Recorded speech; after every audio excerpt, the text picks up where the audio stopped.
Hey friends, if you encounter the error, some of the settings are hidden or managed by the organization in Windows 11, then please watch this video.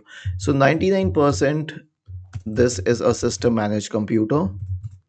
This is managed by your organization and you will have to contact the IT department to get it all fixed. Okay, so this is something that you cannot do at your end. If you are working for an organization, a school, an office, or anything, then your computer is managed by the server and you need to contact the server admin if they grant you permission and all. But in that 1% case that you have left the organization, we have a few commands for you. It has also been mentioned on the Microsoft Answers forum. It has helped a few people.